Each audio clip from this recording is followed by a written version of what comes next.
2026 সালের ফেব্রুয়ারিতে অনুষ্ঠিত হতে পারে আগামী জাতীয় সংসদ নির্বাচন। তবে ভোটের লড়াইয়ে কোন দল থাকবে এগিয়ে, সরকারি বা গঠন করতে পারে কোন দল, এ প্রশ্নের উত্তর উঠে এসেছে তরুণদের নিয়ে করা জরিপে, যেখানে সবচেয়ে এগিয়ে বিএনপি।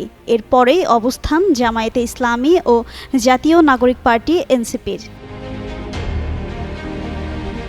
কোন দল কত শতাংশ ভোট পেতে পারে তা নিয়ে তরুণদের ওপর জরিপ পরিচালনা করে south Asian network on economic modelling SANEM এবং অ্যাকশন এইড বাংলাদেশ। দেশের 8টি বিভাগে গেল 20 মে থেকে 31 মে পর্যন্ত চলা জরিপে অংশ নেন 2000 তরুণ।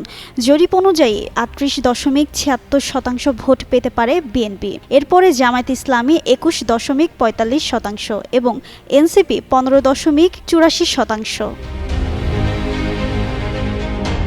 এদিকে তরুণদের মধ্যে 87%-এর বেশি রাজনীতির খবর পান সামাজিক মাধ্যমে। তবে তারা শুধু ভোটে আগ্রহী নন, তারা পরিবর্তনেও প্রত্যাশী। তরুণদের 42% বিশ্বাস করেন নতুন নেতৃত্ব রাজনীতিকে ইতিবাচক পরিবর্তন আনতে পারে। তবে অনেকেই দ্বিধায় দলগুলো তাদের চাহিদা কতটা উপস্থাপন করছে তা নিয়ে স্পষ্ট নন 40%-এর বেশি। নির্বাচন যত ঘনিয়ে আসছে, দেশের রাজনৈতিক ভবিষ্যৎ নিয়ে সবচেয়ে আগ্রহী হয়ে উঠেছেন তরুণেরাই। তরুণদের মতামত এখন শুধুই জরিপ নয়, এটা আগামীর রাজনৈতিক বাস্তবতা তৈরির বার্তা।